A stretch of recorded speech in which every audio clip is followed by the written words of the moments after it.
обичаме дъжда.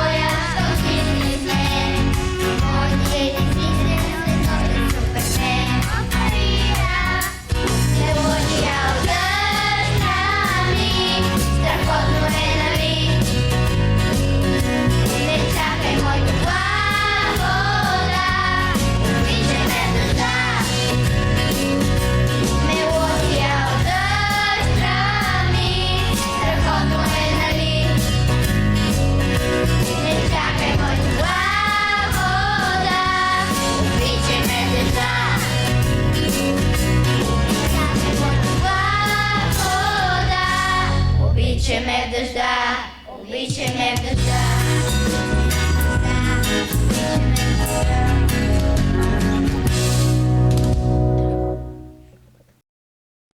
Така, сега ще започнем с най-важното за един актьор – да може да диша правилно. Повечето от нас несъзнателно дишат с гърдите. И в спорта така е прието да диша с белите дробове, да отваря гърдите. Но в изкуството и въобще в всичките му форми – театър, балет, пеене – се диша с диафрагма. Казва се диафрагмално дишане. Диафрагмата какво представлява? Това е един мускул, малко под гърдите, който като се раздуе, създава впечатлението, че раздуваме с едно коренчето. Правиме се на бременни. Там се съхранява въздуха, който въздух, след това като го издишаме, тази диафрагма се свива. Свива и въздуха излиза през устата и отива до края на салона и по този начин публиката успява да ни чуе. Ако дишаме с гърдите, се стягат мускулите в гръбляна и вижте в народното пеене така пееха. И така. Нали? Това не достига до никъде, няма плътност. Така, изправяме се и започваме да дишаме. Слагаме ръка на диафрагмата, дишаме дълбоко и издишаме с гласната А. 3 И.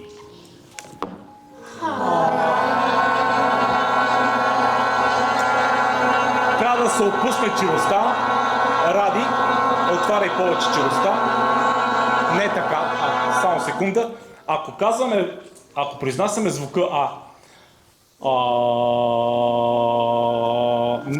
реално ние режем от самия глас, т.е. не му даваме цялата, не предоставяме възможността да се изрази цялата буква А, т.е. целият обем. Ние съкращаваме обема, когато устата ни е така. Затова трябва да се отпусне челюстта. Правят се упражнения и за лице за отпускане на мускулите, като например виждате това, вашите родители са най-вкусният плод. Да речеме южен плод, обичате много банани или ананас. Виждате в момента отваря се завесата и вашите родители са плодове, които обичате южни плодове и искам да ахнете от възхита. Айде, 3 И. Не с поглед, Ради. Искаш да го изядеш това нещо. Давай, 3 И. Да, трябва да отпуснеш челюстта. Когато отпуснем челюстта, тогава вече можем да произнесем звука. И тогава А става, издуваме диафрагмата и става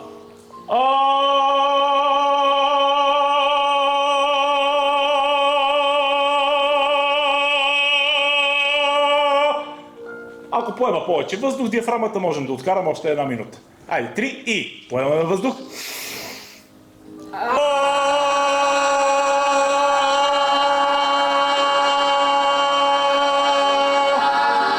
Така. Окей, това пред огледалото. Така, сега вдишваме и издишаме с звука И. 3 И.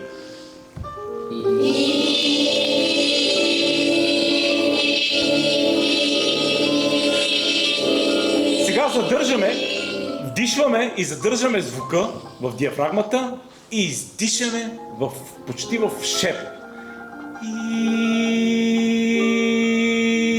Айде, 3 и.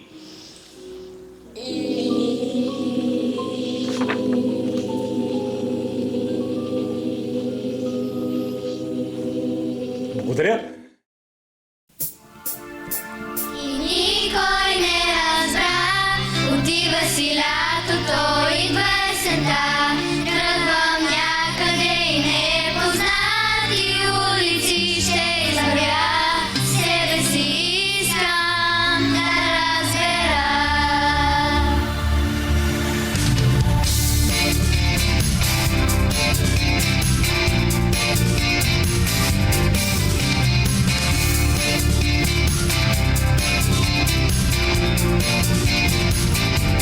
Стария квартал не се промени, парк е събрал смях и детски мечти. Тук всеки ден на празник прилича.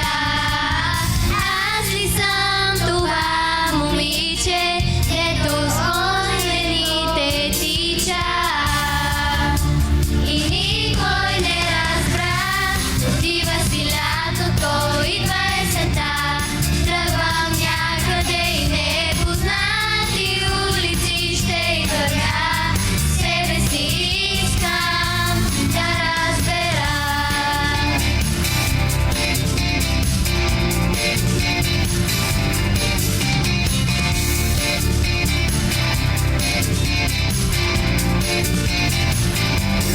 Стария сигнал, други събра, мина през мен като звук любовта.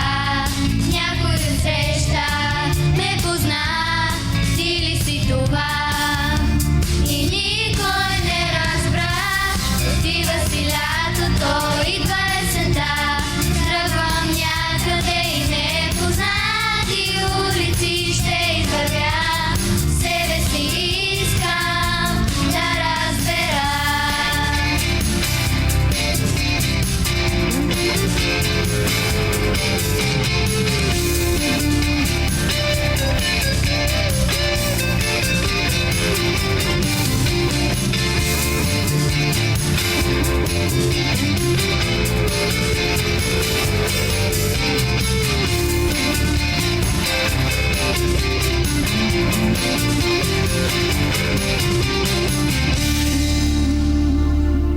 Стара игра, нови лица, мина през мен като звук любовта.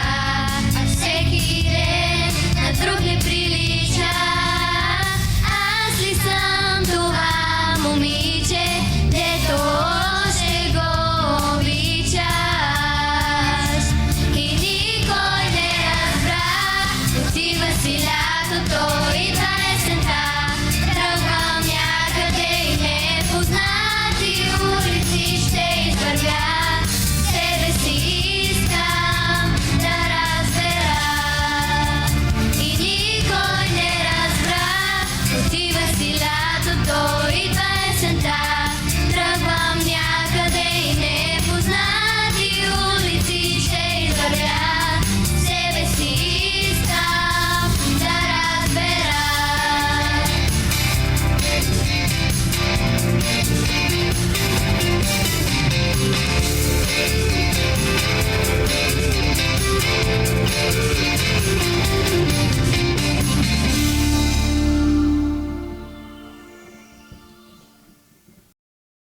Айде, 3 и.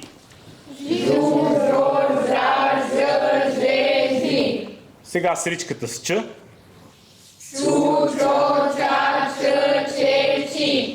И отиваме на сиричката с Б. Би. Добре. Отиваме на следната сричка на страница 42 с буквата М долу. Мям, мьом, мюм, мим. Айде, ясно произнасяме, отваряме хубаво устата и натискаме с устни тапата. Да може като махнем тапата, много ясно да има докосване между двете устни, които ще направят звуковете. По-късно като П, Б. Окей? Айде. Давай, 3 и. Ням, ньом, мюм, мюм. Давайте. Мим, мем, мам, мом. За всяка, само секунда, за всяка съгласна има упражнения. Ние няма как сега да ги минем всичките, тъй като те самите, само те са час и половина. Тоест, почти всяка съгласна и гласна в методологията е описана с ясни упражнения, които ако ние ги правим редовно, ще постигнем много добри резултати и така. То е като гимнастиката, като в спорта. Ако вие не направите добра загрявка, може да се стигне до травми, контузии и естествено, ако вие не ги правите редовно, до отказ от вашата спортна дейност, защото при едно разтежение то може да продължи дълго време и след това да изгубите кондиция и така нататък. Същата работа е с говорените упражнения. Добре, сега отиваме на страница 43 и правим упражнението развитие на резонанс в носната кухина. Хайде, 3 и. Пудинг. Удължаваме Н и Г ги удължаваме. Паркинг. Рейтинг. Месинг. Така, преминаваме към следващото упражнение. Използваме върха на езика. Айде, стреляме картечен огън. Правим с езика. 3 и. Давайте следващо.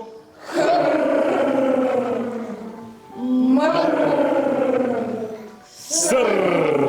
Така, добре, сега класическото Л. Много от нас и в по-голямата част от обществото имат проблем с Л-то и вместо Л казват Л. Нали? Което е проблем, но бързо се оправя. Езика зад горните зъби и правим упражнението ла, ле, ли, ло, ля, лу, лю. 3 и. Ла, ле, ли, ло, ля, лу, лю. Страхотно. Добре, и преминаваме към последното упражнение. Времето напредва. Така, изговаряме скороговорките.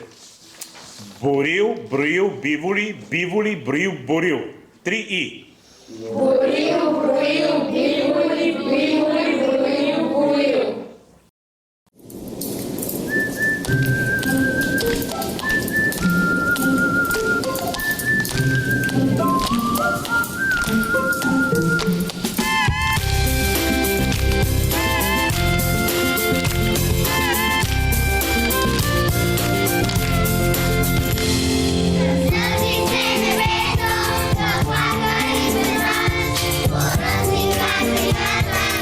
Thank you.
Така, сега започваме първият етюд, той е за мускулно освобождаване. Темата ще бъде морско дъно. Всеки от тях ще си намисли някакво живо същество от морското дъно и когато кажа начало, ние ще ги видим тук. Готови ли сте?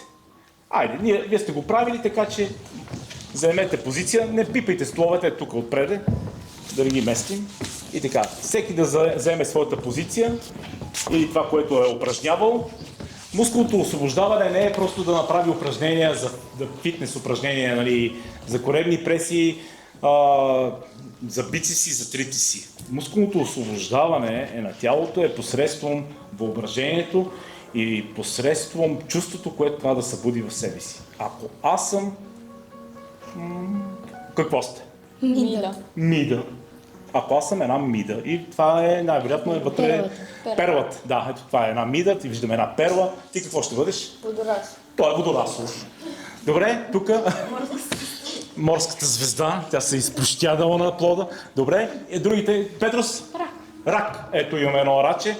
Ти? Октопод. Октопод. Добре. Снежи? Корал. Добре, другите нямам идея каква са. Сега ще разберем. Начало!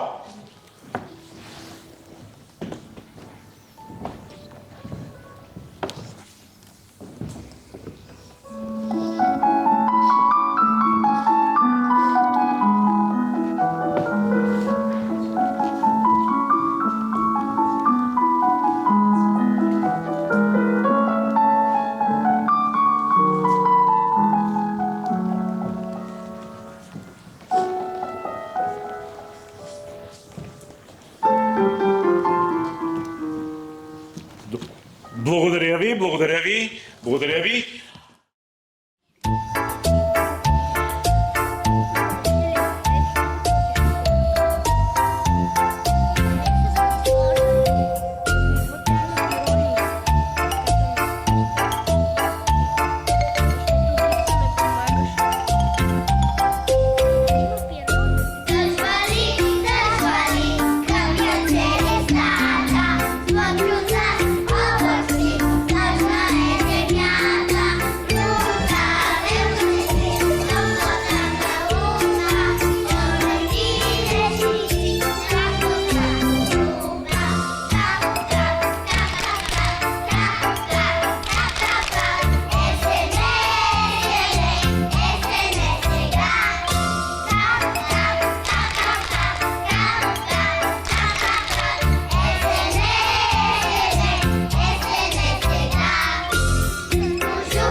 Така, приемаме, че те тръгват на екскурзия за морето.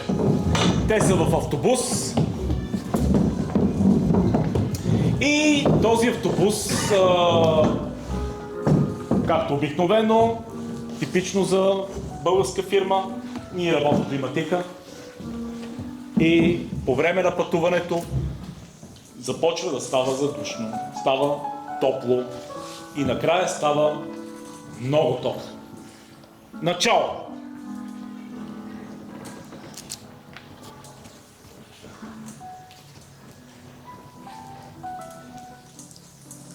Климатика спира да работи.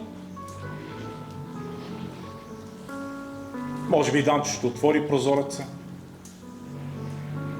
Обаче и навънка е топло, няма ефект много. Започва да и става много топло вече.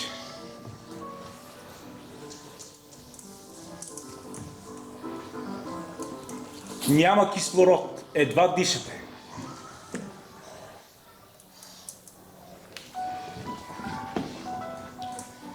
Почти няма въздух в автобуса. Шофьора е гамен, не иска да спира, не иска да отваря прозорци, бърза за крайната дестинация.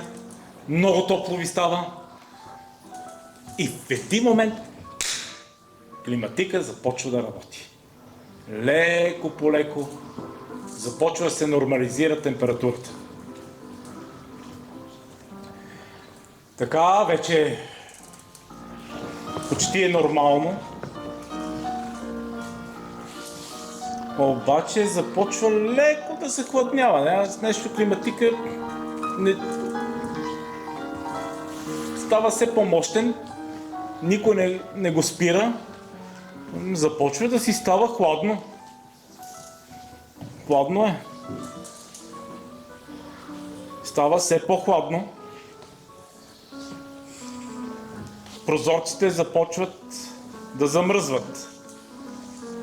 Появява се скреж. Става ви много студено. Вече е много студено. На ръба сте да замръзнете.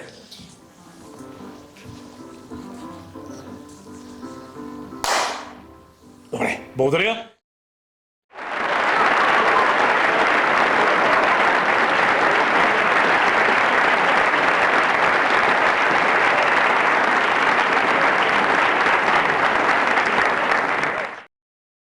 Упражнението, което ще, т.е. етюдът, който ще направят,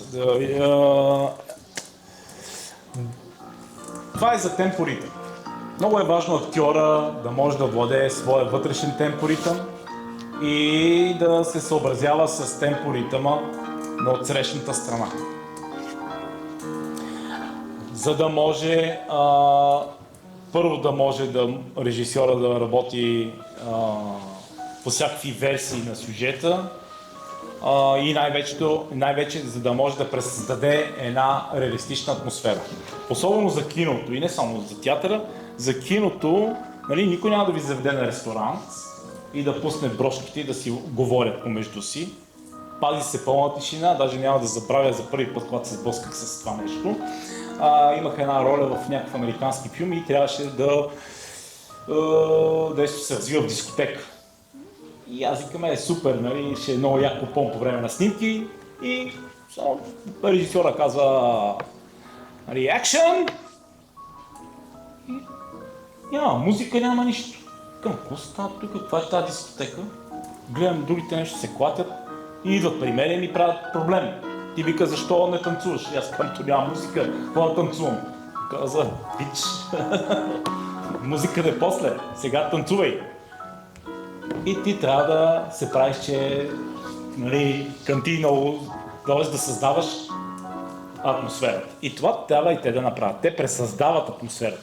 Атмосферата никой не им е дава. Всъщност актьора може да пресъздаде атмосфера на пълна мистика, да речем на тишина в библиотеката или в музея, чрез своето поведение, чрез своето отношение към околната среда, така наречения малък кръг на внимание. И сега те ще ви демонстрират различни ритми и най-вече ще създадат атмосфера на фризьорски салон. Правили сте го това, всеки си знае задачите, те имат и конкретни задачи, сега няма да се пускам в подробности, но вие сте. Начало! Искам за новия ми музикален клип коса като лед. Аз предлагам. Искам да е бяла и синя. Разбрано? Трябва да ми Ама не искам да ми правите мазно. Разбира се. Ама те си не слабото го. Ще е хубаво. Сигурно че знаете какво правите. Повече от вас няма ли? Аз съм най-добър в това. Не, една опашка с опашка. Не, опашка... Благодаря ви. Конкретно всеки си има някакви мини задачки. Ако трябва да ви ги разкажа на 2 на 3, момчето за първи път в фризьорски салон, Елина пък за първи път простригва и там имат проблем. Там мисля, че имаше недоспал фризьор. Забравих вече, признавам си. Тук имаше също някакъв конфликт, претенции за прическа и така. Но като цяло аз съм удовлетворен Създаде се, имаше, нали, не крещяха като някакви динозаври и нали, нормално поведение, като в фризьорски салон. Правим ресторант. Заповядайте. Сега, с две думи, действото се развива в ресторант. Имаме двойка, която за първи път идва на ресторант. Момчето е джентълмен, извежда на ресторант, но е беден студент и има 2 лева в джоба в общи линии. Момичето също за първи път излиза на среща с момче и на ресторант. Съответно и няма никаква идея какво се прави, как се прави, но така. Там имаме типична българска диаспора от Червен бряг, така наречените простаци, байгановци, които отиват на ресторант за да правят скандали и така, и бързат да хапнат, че ще ходят на рожен за пилона. Така, имаме двойка приятелки, които от години си говорят и трябва да стопят взаимоотношенията по някакъв начин. Успяли са да се оговорят, да се видят и да си решат проблема, да видят, т.е. защо, къде се скъсаха нещата. Така, имаме една двойка планинари. Тия ходят по планините, знаете, чистия въздух, събужда апетита и са много гладни и каквото им дадат, това ще дадат, готови са да изядат всичко в менюто. И имаме двама класически сервитьори от Балкан Турист, за които всичко е бизнес. И естествено, там където няма добра поръчка, ние имаме окей. Така че да видим как ще се справят. Начало! Благодаря, че дойде.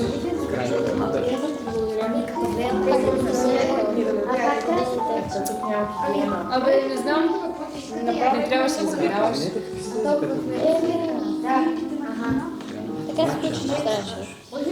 Абе, трябва да изговорим нещата, сега... Искам една сионка на грил с... Не трябваше да ме чути. Ама да няма чушки. И краставици и домати. Благодаря. Вие избрахте Но може да оставим сега да започнем от начало.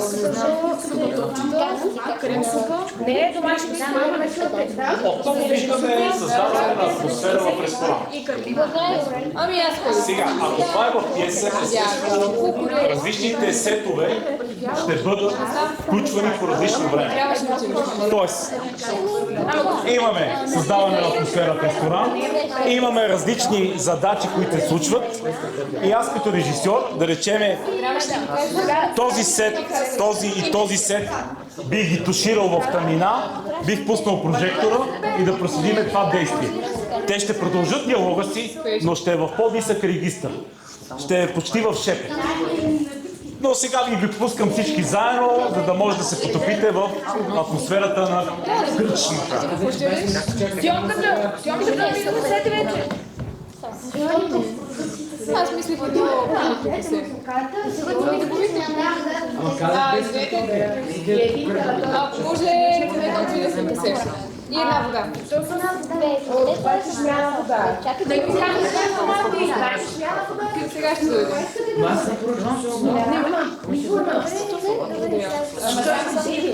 Така, добре, благодаря ви. Така, етюда може да бъде допълнен с различни пречещи обстоятелства. Винаги, въобще в световната практика, добрия сценарий, добрата пиеса, въобще и сюжет, и предавания, ако щете, трябва да има конфликт. Ако няма конфликт между водещото лице и екипа, ще е скучно. Всички е мир и любов. Това не е интересно, защото в живота не е така. В живота винаги има конфликт. Майка, дъщеря, баща, син. Нали? Колега с шефа. Нали? Това са неща, които те просто се случват. Нали? Или продавач, клиент. Винаги има конфликт. И тук конфликта, нали? Ако решим да го засилим, трябва да е за сервитьора е проблем, как само салата и вода. Нали? Това тук не ви е училищната столова. И така нататък. Може да се допълни с пречещи обстоятелства, като например може да се развали, да речем, вентилационната им система, или да избухне пожар, или да се случи някакво земетресение, И тук актьора трябва да видим как той в тези предлагани обстоятелства реагира.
На самотен остров са. Преди седмица са летяли за Рио де Жанейро.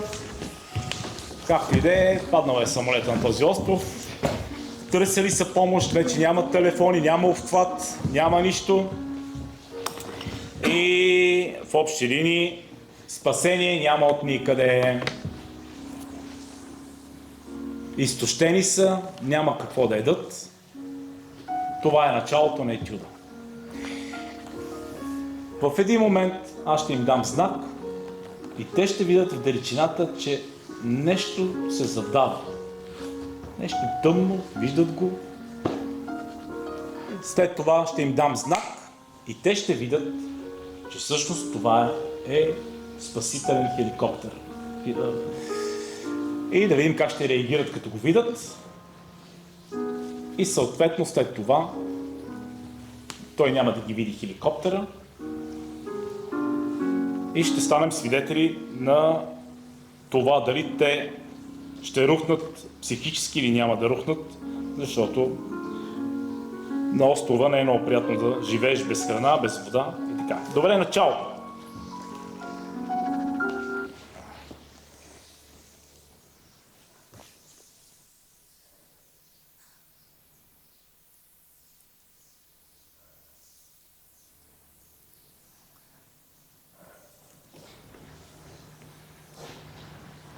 Забелязвате нещо в далечината, в хоризонта.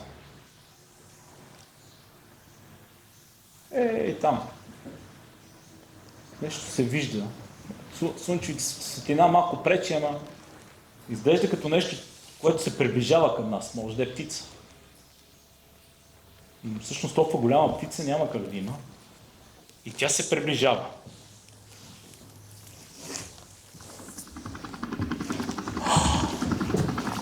Това е хеликоптер. Хеликоптер!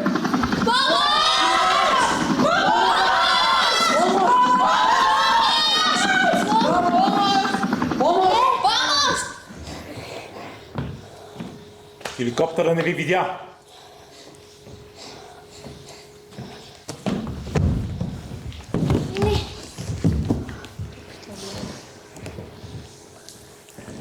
Добре. Когато видите, че всъщност вашата съдба буквално е в ръцете на нещо друго. То може да е под формата на спасители, то може да е под формата на някакво чудо,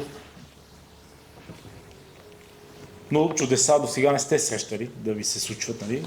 Така че едното отпада. Отиваме на вариант А, да дойде някой да ни помогне. Обаче този някой не идва. И изведнъж, чудо! Идва нещо. И виждаме хеликоптера. Той се приближава. Естествено, с последни усилия правим всичко възможно, за да ни забележат, за да ни спасат. Това е в основата. Но той не ни вижда. Просто си обръща и подминава. Какво се случва с нас тогава? Случва ли се отчаяние? Да. Рухваме ли психически? Да. Буквално може и да изтерясаме. Нали? Да. Айде, ставайте горе да го видим този хеликоптер. Така, идва хеликоптера. Забелязвате го. Давайте, вие сте!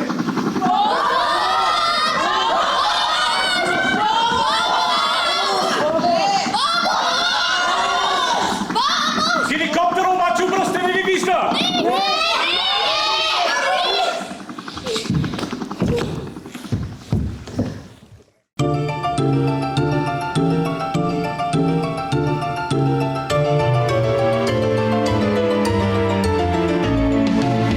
Че хубаво ще е, нали?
Сега да приемем, че навънка избухва световна война и вие сте в бомбоубежище. Бързо в бомбоубежището. Така, в това бомбоубежище набираме само един човек. Начало! Започвайте!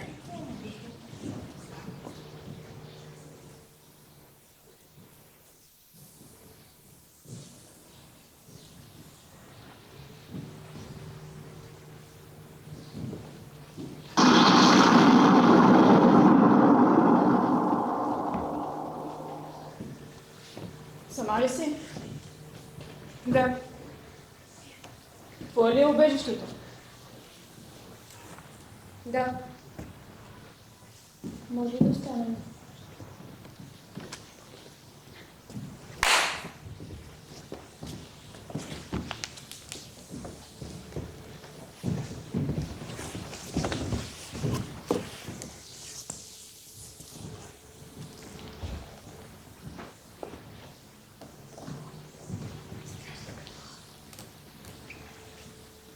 Може ли да останем?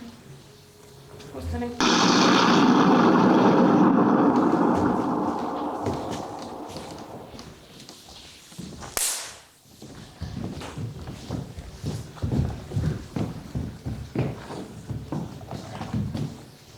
Кой е тук на това бомбоубежище?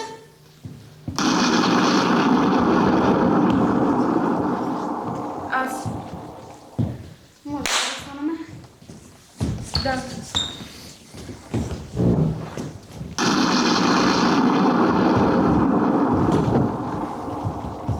Можем ли да останем? Да.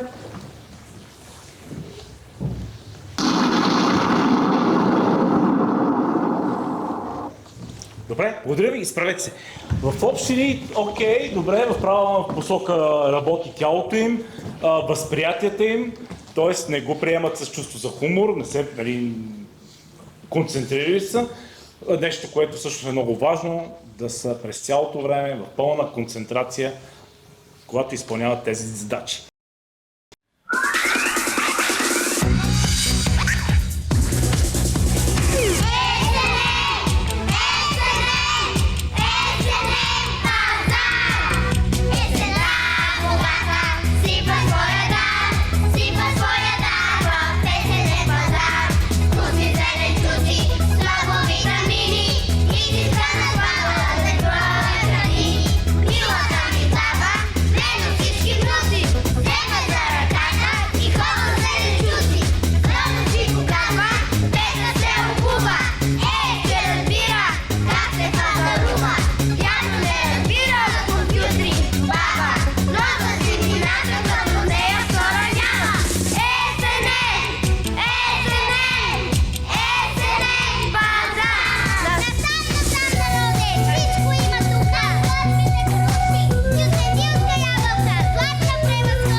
Вие сте на гарата, те чакат влак, отиват на Олимпиада по математика. Това е нашия национален отбор по математика. Нали? Страхотни са и чакат влака, който трябва да пристигне всеки един момент. Аз ще съм диспетчер, явно. Така. Но да видим как ще реагират, ако влака закъснява или пък после ако влака дойде, а не спре на гарата и да видим тяхната реакция каква ще бъде. И така, те са вече на гарата и чакат. Влакът за Варна пристига след 15 минути.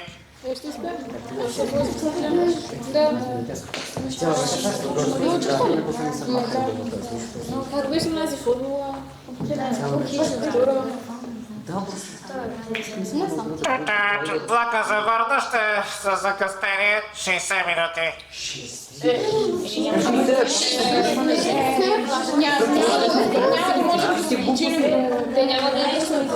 Влака за Варна пристига на първи коловоз.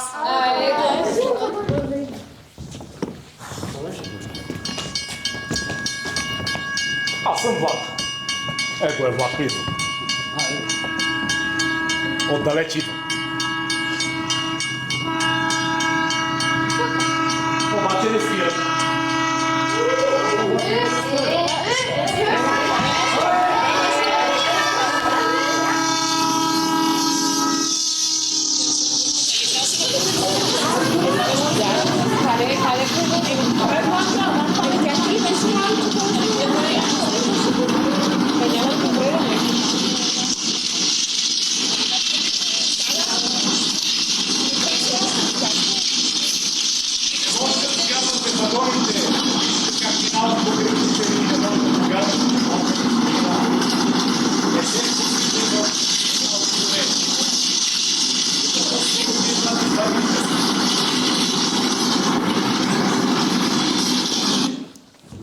Отдавна няма толкова дълъг влак в България, да знаете.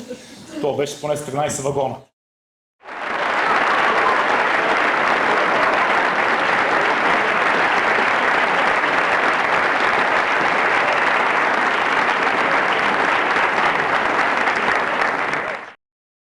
Отиваме към другия етюд в пустинята. Всички заедно идвате. Тези хора са вървяли дълго време в пустинята. Те са каталясали. Обаче отсреща се вижда оазиса. Там е водата, зеленината. Но когато стигат до този каньон, виждат, че пътя им свършва тук, не могат да продължат. И тогава имаме проблем. Връщане назад няма, защото зад нас е пустиня. И да видим какво ще преживеят. Начало!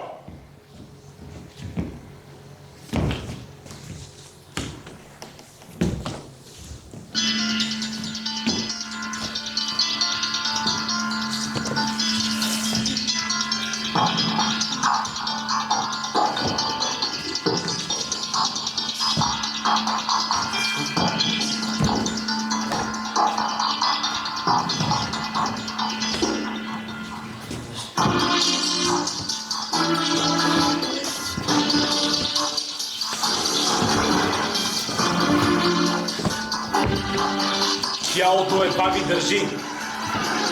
Жадни сте. Пресъхнало. Устата ви е пресъхнала.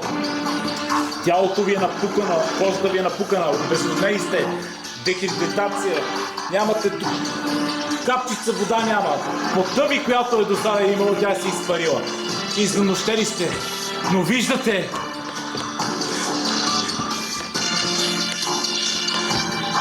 Водата. Виждате. Правите крачка напред и се спирате, защото пред вас е пропаст. Поглеждате напред и настъпва отчаянието. До тука бе, до тука, до тука беше.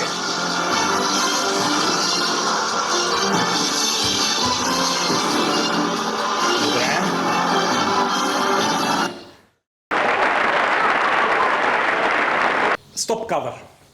Имаше две групи. каква е идеята? Те ще ви покажат финала на етюда. Как трябва да завърши този етюд. Моля ви се първо да бъде етюда, имахме с училището. Другите заемете местата по столовете. Така, нагласете си декора. Действието се развива в училище. Имало е спречване между ученик и ученичка. Повикани са родителите на ученика и на ученичката, двете майки. Имаме директор на училището, имаме и доктор в училището. Това, така, стоп. Това е финала на етюда. Те трябва да го доведат до тази позиция. Добре, колеги, може да започвате вече. Когато сте готови, аз ще ви дам начало. Дайте. Начало! Какво се случва? Защо го разбираме? Дразни на момичето. Говорете по-високо. Дразни на момичето и тя го ударила. По главата предполагам, както виждам, тази доста голяма рана.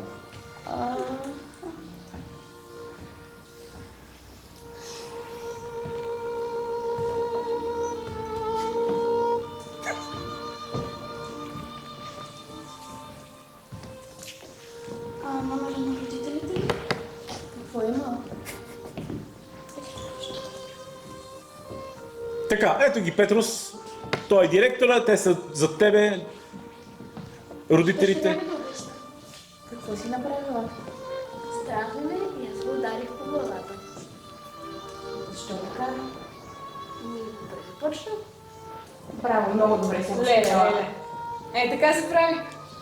Да, надъхани майки, които одобряват насилието на момичета върху момчета. Каква Доста голяма, да. Браво, браво, заслужаваш и си. А ти защо дразниш? Какво очакваш да стане? Много добре се е научила. Просто направо. Трябва да ходим някъде да черпим. Заслужава си по-вода.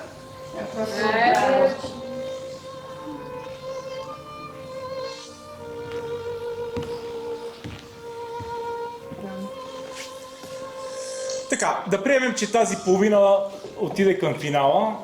Тук се забавиха в финалната част, но горе-долу го докараха до това. Добре, този етюд, разбира се, първоначалният си модел беше да пристъпат отговорно към това, което се е случило в училище.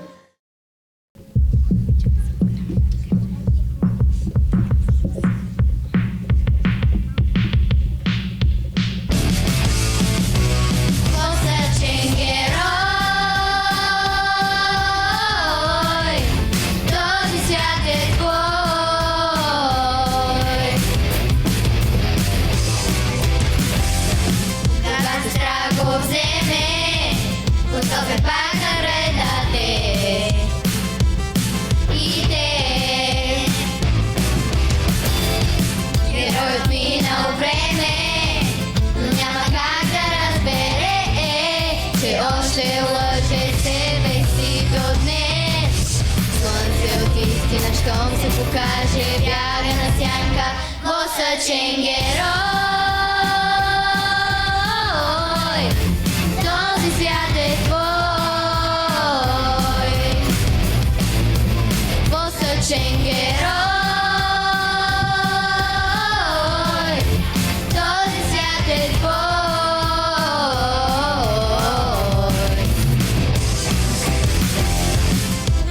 Сякаш обича, но не понася топлина.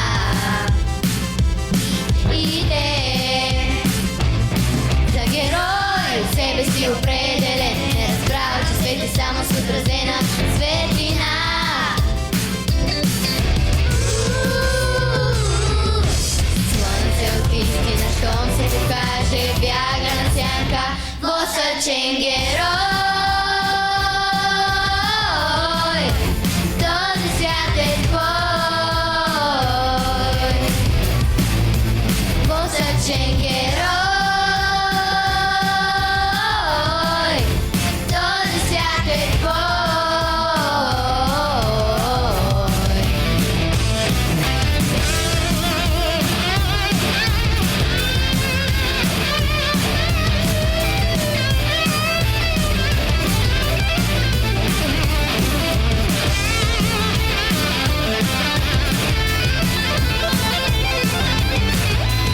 Що